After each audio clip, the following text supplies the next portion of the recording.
Heute möchte ich euch zeigen, wie ihr Löcher bei Stoffpuppen reparieren könnt, so wie dieses hier. Man sieht, mit dieser Puppe wurde schon viel gespielt und gekuschelt und dann kann sowas leider passieren. Aber das ist kein Problem, weil man kann das ganz leicht wieder reparieren. Ihr braucht dazu eine ganz feine Nadel, Nylbond und eine Schere. Nylbond ist das reißfeste Nylongarn, was ich immer zum Puppennähen verwende.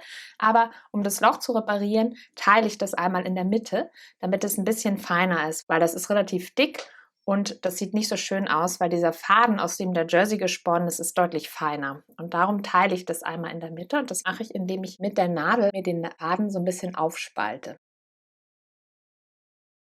Und sobald ich den aufgespalten habe, kann ich den so auseinanderziehen. So, jetzt habe ich einen Hauch dünnen Faden, muss den so ein bisschen ausstreichen, weil er sich sonst immer wieder selber aufwickelt, weil er so gezwirbelt ist. Und jetzt nehme ich den auf meine Nadel. Und wenn ihr euch das jetzt mal anschaut, dann seht ihr, dass hier in der Mitte 1 bis 2 Maschen kaputt gegangen sind und die anderen Maschen rundherum anfangen aufzuribbeln. Und was wir jetzt machen ist, wir fangen die Maschen eine nach der anderen einzeln ein und gehen dabei kreisförmig vor.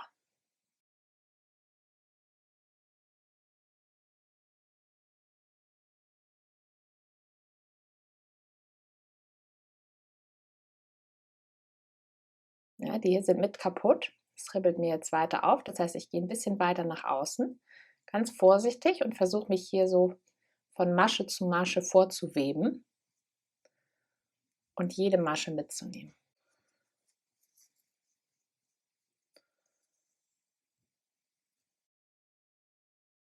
Und wenn ich einmal rum bin, gehe ich noch einmal rum, um sicher zu gehen, dass ich wirklich alle Maschen mitgenommen habe.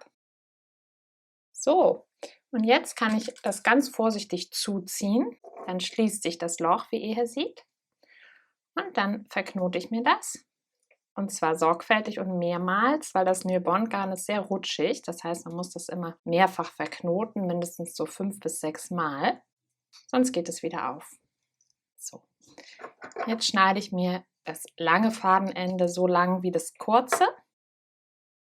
Nehme beide Fadenenden wieder auf die Nadel. Und jetzt steche ich genau da, wo mein Knoten ist, in den Arm ein und ziehe mir die Fadenreste und den Knoten nach innen. Wenn ihr so ein bisschen ruckt, dann verschwindet der Knoten in der Puppe drin.